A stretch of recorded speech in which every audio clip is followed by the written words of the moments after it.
आज मैं बनाने जा रही हूँ पनीर दो प्याजा, एकदम रेस्टोरेंट स्टाइल से। ये एक बेहतरीन रेसिपी है जिसमें प्याज को दो तरीके से यूज किया जाता है, इसीलिए इसे कहा जाता है paneer do pyaza. Hello friends, home chef Ruby में आपका स्वागत है। तो चलिए शुरू करते हैं आज की रेसिपी। तो चलिए सबसे पहले हम इसके लिए मसाले तैयार करेंगे। इसके लिए लिया है मैंने 2 चम्मच दही, उसको अच्छी तरीके से फेंट लिया है। अब उसमें डालेंगे थोड़ा सा हल्दी पाउडर, थोड़ा सा लाल मिर्च पाउडर, थोड़ा सा धनिया पाउडर और थोड़ा सा जीरा पाउडर। इन सबको डाल के हम अच्छे से मिक्स कर लेंगे। थोड़ा गाढ़ा लगे तो थोड़ा सा पानी डाल के फिर अच्छे से मिक्स करके इसका पेस्ट तैयार कर लेंगे। अब एक कढ़ाई या पैन लेंगे और उसमें खड़े मसाले लेंगे। 1 से 1.5 चम्मच धनिया, 1 चम्मच जीरा, थोड़ी सी काली मिर्च, 1 चम्मच सौंफ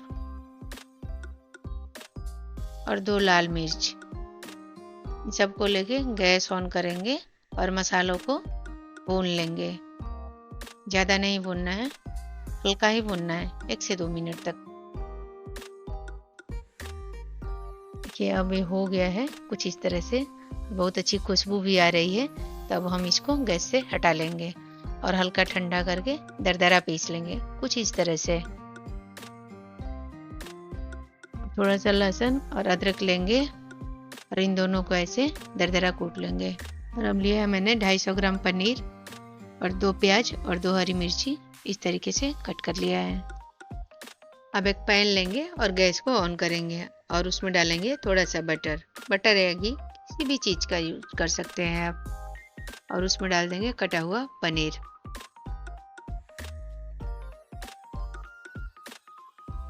और अब इसमें डालेंगे थोड़ा सा हल्दी पाउडर,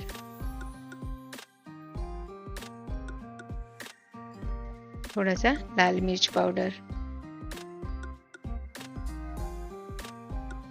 इन सबको डाल के एक बार ऐसे अच्छे से मिक्स कर लेंगे और फिर डाल देंगे इसमें कटा हुआ प्याज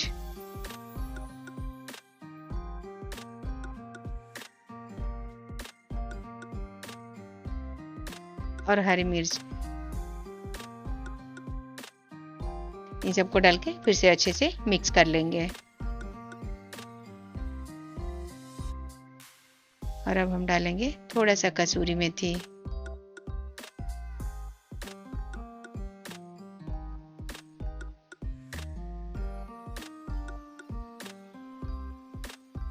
और 1 चम्मच छोटे चम्मच से बेसन।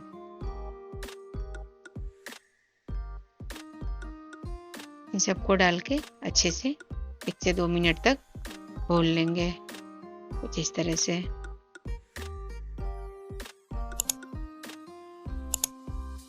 अब एक कढ़ाई लेंगे और गैस ऑन करेंगे और उसमें थोड़ा सा तेल डालेंगे। अब डालेंगे 2 तेजपत्ता, 1 बड़ी इलायची और अब हम डालेंगे कटा हुआ प्याज।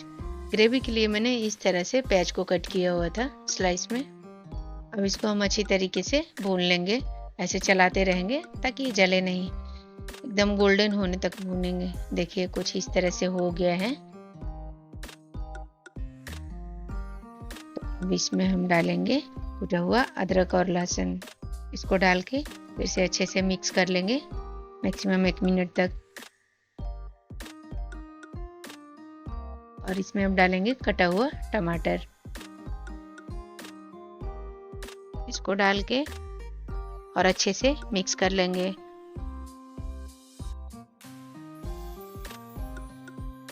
और अब हम डालेंगे स्वाद के अनुसार नमक। अच्छे से इसको मिक्स कर लेंगे नमक के साथ।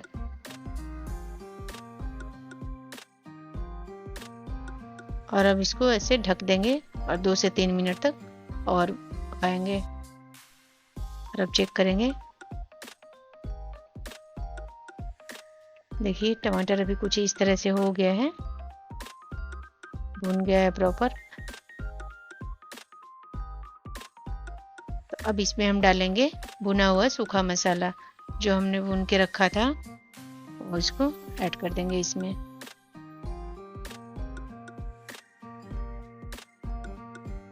और फिर अच्छे से मिक्स कर लेंगे।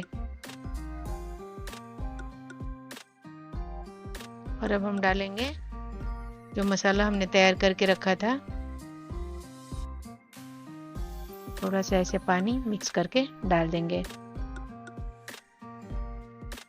इन सब मसालों को डाल के अच्छे से मिक्स करके अच्छे से ऐसे मिक्स कर लेंगे।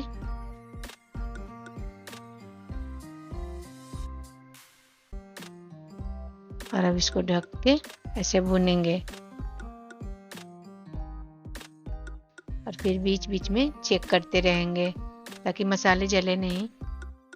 देखिए अभी कुछ इस तरह से हुआ है, अभी पूरी तरह से नहीं भुना है,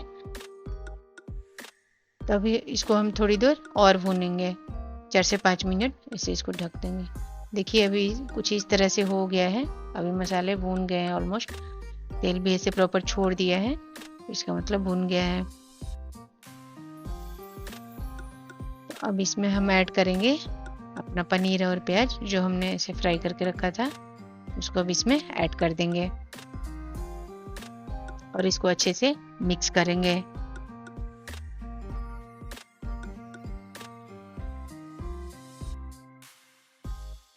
और अब इसमें डालेंगे थोड़ा सा गरम मसाला, और अब इसमें थोड़ा सा गरम पानी ऐड करके और इसको अच्छे से ऐसे मिक्स करके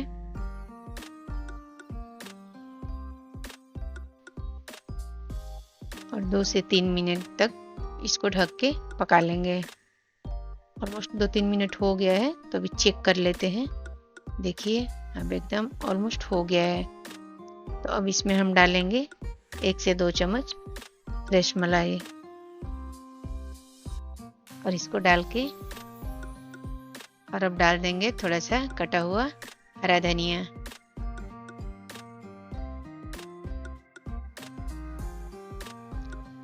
इन सबको डाल के और अच्छे से मिक्स कर लेंगे।